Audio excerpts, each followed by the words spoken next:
Hi, it's CNT125. We have our module here on voice over IP.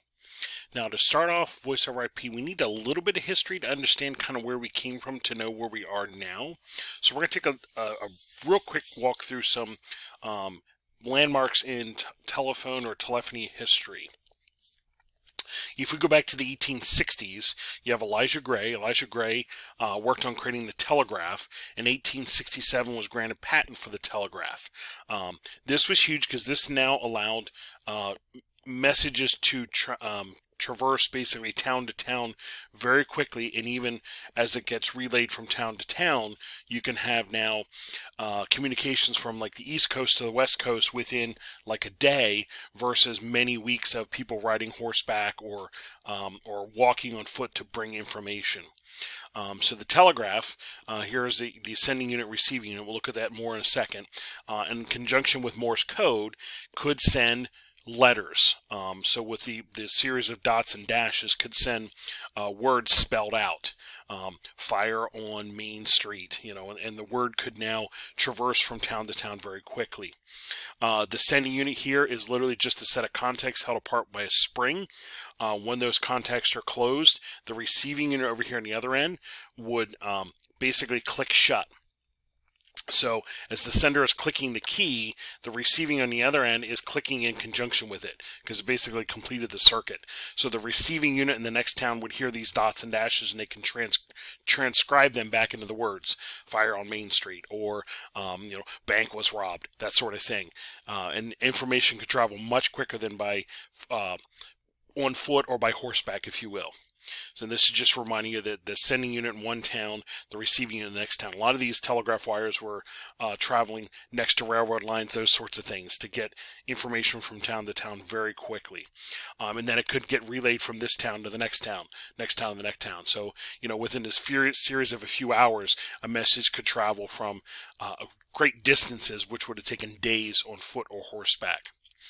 As we move into the 1870s, we have Alexander Graham Bell, come on the scene, that he actually files for patent for his untested, as we're going to eventually call it, telephone. There is actually a pretty good story around Elijah Gray and Alexander Graham Bell filing for patent on basically a telephone on the same day. And there's a lot of conjecture on, which one got handled first and which one got to the patent office first and which one got to the top of the pile and the bottom of the pile, that sort of thing. So there's a lot of hubbub around, Gray might have actually had his patent there first, but Bell's got processed first, kind of thing. So there's a lot of hubbub around that. But Bell filed his patent, and 3 days later actually transmit voice across a network.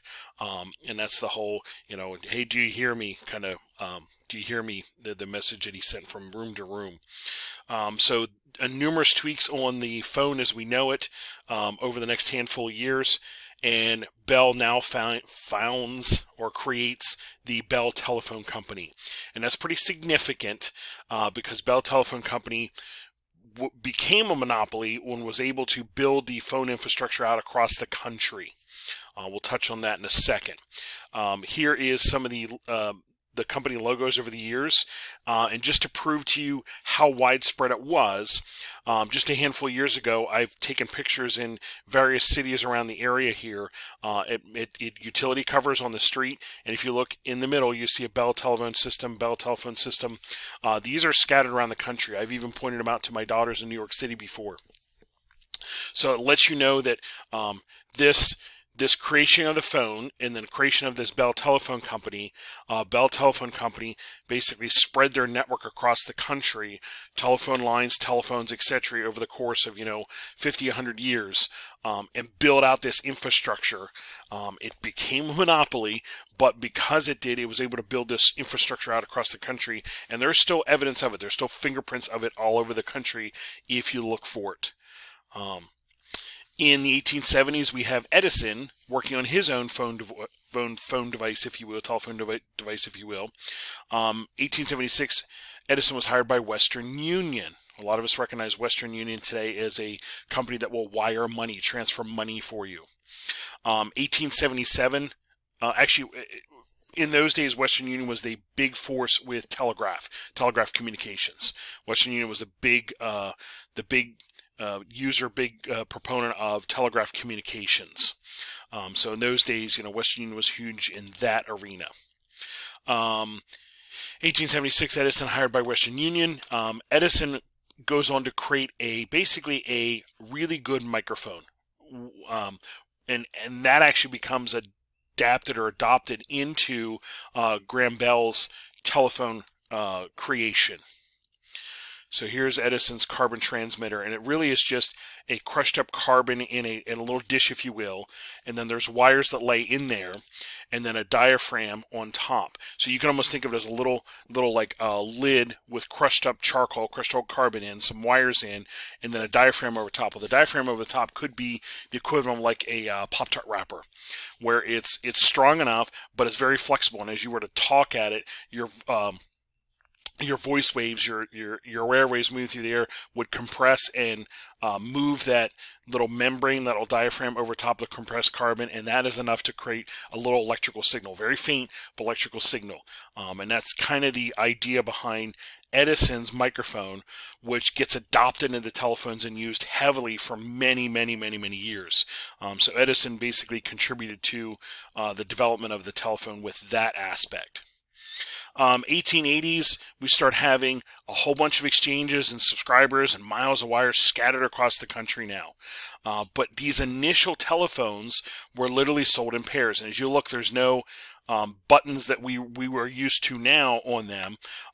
These were phones that were sold in pairs that literally would connect, your house to another house or your business to another business. You can almost think of these as replacements for the telegraph keys. If you were a large business and wanted to communicate, you'd have your own telegraph key. The next step would be replacing that with a phone, but you would literally have a phone to call, person A, and a separate phone to call person B. So there were individual phone lines for individual phones. That's how they were first set up. So as development happened, this started happening in your streets. Tons and tons of phone wires, connecting these individual phones together. So there had to be an evolution or development onto this to help minimize this. That came in the form of a CO, a central office. So now with the creation of the central office, all these phone lines come to a central point, and at the central point, you have a switchboard operator that manually connects your phone to somebody else's phone, and making that connection, patching your phone call in, if you will. They were able to get phone lines to many people through a party line type connection.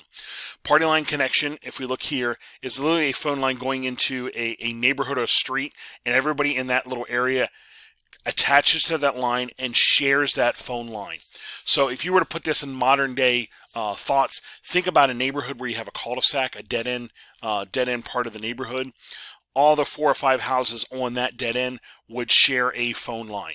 That is your party line connection. It was an inexpensive way to get many people phone lines, to get people connected and up and going. That's what initially happened when they created the CO. And real quickly, side story, in these days you had a phone in your house. Again, there is no buttons like we're used to.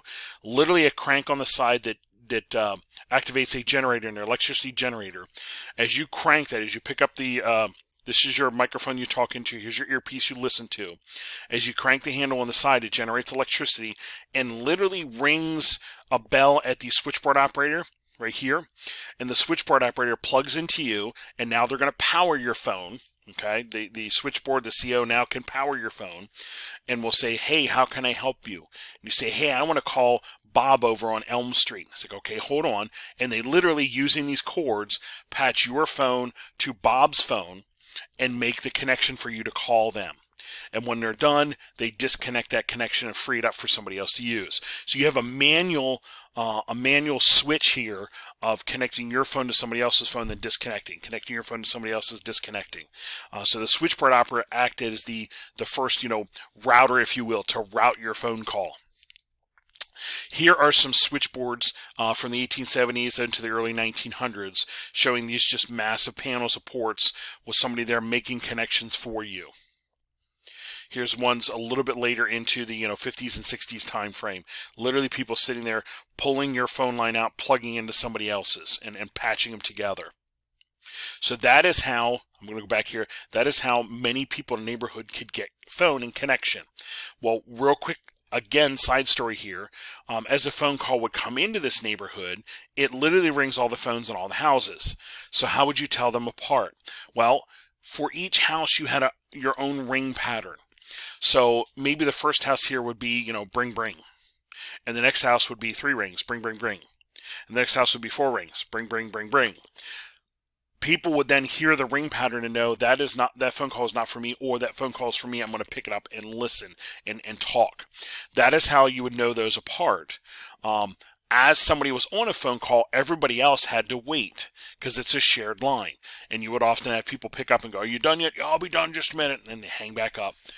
So this was a shared environment.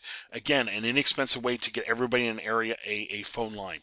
There are still parts of the world, if you will, that use this type of technology because it's a real inexpensive way to get everybody a phone line. Zoom ahead here a little bit now. Okay.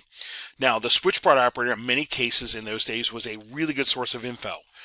So if in doubt, you had to route your call through them, but you could even ask them many times information like, "Okay, hold on, let me look that up for you." And they would be that source of information to look up and make calls for you or make connections for you. If you were in a small town, that person talked to everybody, so you could even ask them, "Hey, what time is the picnic on Sunday?" "Oh, it's going to be at 2 o'clock. Okay, great. Bring a covered dish." Okay. So it could be a great source of info, but the flip side is the switchboard operator had to continually check in on your call to know when you were done and disconnect you and connect you over to somebody else. So in some cases could actually be a nuisance because they were kind of I'm using little air quotes here, busybody type person. Off to the side here, I have a picture of Lily Tomlin as the Ernestine telephone switchboard operator from the TV show Laugh-In from the 60s and early 70s.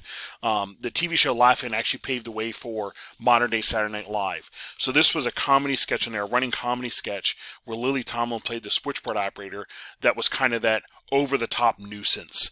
And she was very much over-the-top and, kind of made fun of all this because everybody had to deal with these switchboard operators. So it was able to be a comedy sketch because of that. Well, legend has it in one town, this irritation was so large that it caused somebody to create the first phone switch. Almond Stroger had an undertaking business. He was a funeral director, undertaking business that was losing business to his competitor in town. Well, his competitor in town, the wife worked as the switchboard operator. So any calls that came in for an undertaker, that wife was obviously going to direct it to her husband and not Alman. So Alman was just like, "Okay, I've had enough of that." And he literally goes to his basement and creates the first phone switch. And this is the stepping relay that he created. This was the key to it. So this stepping relay, anytime a pulse of voltage comes into it, this little rotary wheel in here clicks a notch. So if I send 3 pulses of electricity, it's going to click 3 notches. Click, click, click. Well, that is pivotal to creating the first phone switch because I could dial a number that would send 4 or 5 pulses and it would click, click, click, click, click, click, and literally connect to that phone for you. So this is the basis. This is the beginning of phone switching without people. So Almond Stroger came up with this stepping relay switching mechanism to create the first phone switch. He came up with the idea in 1888. 1891 gets the patent for his phone switch, and this sets in motion the phone switches to replace your switchboard operators. This required a rotary phone. The rotary phone now has a wheel on that you dial. Well, the gist is when you open up and look at the bottom, when you dial that wheel 5 and let go, there's little contacts here. There's a little wheel in here with teeth that opens and closes contacts, so you get 5 pulses of voltage sent through the wire to move the stepping relay 5 notches, if you will. So this is the key, that the stepping relay and the rotary phone now is starting to allow people to dial the person they want. I have a video here of, this is actually a film from before a movie. This would be, kind of newsreel before a movie to show how to use your newfangled rotary phone. This is from 1927. It's an interesting watch because it shows people this new phone, how you deal with it, how you work with it. We'll come back and keep talking history in just a minute.